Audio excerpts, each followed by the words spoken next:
ರಾಜು ತಾಳಿಕೋಟಿ ಅವರ ಡೆಡಿಕೇಶನ್ನು ರಂಗಭೂಮಿಗೆ ಹೇಗಿತ್ತು ಅಂತ?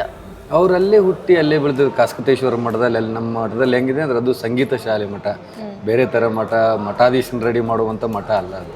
ಸೊ ಸಂಗೀತ ಜ್ಞಾನ ಕೊಡುವಂಥ ಮಠ. ಹಿಂಗಾಗಿ ಅಲ್ಲೇ ಜಾಸ್ತಿ ಬೆಳೆದಿರೋದ್ರಿಂದ, ಅಲ್ಲೇ ಓದಿರೋದ್ರಿಂದ ಅವ್ರಿಗೆ ಆ ಧರ್ಮದ ಪ್ರಕಾರ ಆಗಿರ್ಬೋದು, ಇನ್ನೊಂದು ಈ ಕಾಸ್ಟಿಸಮ್ ಅವೆಲ್ಲ ಬರಲೇ ಇಲ್ಲ. ಯಾವಾಗಲೂ ಅವರು ಕನ್ನಡವೇ ಸತ್ಯ, ಕನ್ನಡವೇ ನಿತ್ಯ ಆ ಥರ ಬೆಳೆದವರು. ಹಿಂಗಾಗಿ ಬೆಳೀತಾ ಬೆಳೀತಾ ಒಂದು ಕಂಪ್ನಿಯಲ್ಲಿ ಸೇರಿಕೊಂಡ್ರು, ಚಿತ್ರಿಗಿ ಕಂಪ್ನಿ ಅಂತ ಹೇಳಿ. ಅಲ್ಲಿ ಕಸ ಹೊಡ್ಕೊಂಡು ಕ್ಲೀನರ್ ಆಗಿ, ವರ್ಕರ್ ಆಗಿ, ಡೈಲಿ ಗೇಟ್ ಮನ್ ಟಿಕೆಟ್ ಹರಿಬೇಕಾದ್ರೆ ಡ್ರಾಮಾ ನೋಡಿ ನೋಡಿ ನೋಡಿ ನಾನು ಯಾವಾಗ ಹಿಂಗೆ ಮಾಡ್ತೀನಿ ಅಂತ ಅವ್ರಿಗೆ ಆ ಕಲ್ಪನೆ. ಆದ್ರೆ ಒಂದು ದಿವಸ ಒಬ್ಬ ಆರ್ಟಿಸ್ಟ್ ಓಡೋಗಿರೋದಕ್ಕೆ ಮಾಲಕ ಯಾರು ಮಾಡಿಸೋಮ್ ಸರ್ ನಾ ಮಾಡ್ರಿ ಅಂತ. ನೀ ಏನು ಮಾಡ್ತಿಲಿ ನೋಡ್ರಿ ಸರ್ ಒಂದು ಅವಕಾಶ, ಆ ಥರ ಅವಕಾಶ ಸಿಕ್ಕಿದ್ದು. ಮಾಡಿದ್ರೆ ಹಿಂತಿರುಗಿ ನೋಡಲೇ ಇಲ್ಲ.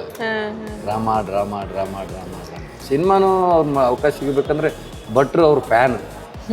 ಅವರೆಲ್ಲ ಎಕ್ಸಾಮ್ ಬರೀಬೇಕಾದ್ರೆ ಅಥವಾ ಯಾವಾಗ ಕಾರಲ್ಲಿ ಹೋಗ್ಬೇಕಾದ್ರೆ ಅವ್ರು ಕ್ಯಾಸೆಟ್ ಕೇಳ್ತಿದ್ರು, ನಾ ಮಾಡಿಸ್ಬೇಕಲ್ಲ ಇವನ್ನ ಅಂದಾಗ ನಾವು ವಿಡಿಯೋ CD ಮಾಡಿದ್ವಿ ಕಲಿಯೋದು ಕುಡ್ಕ.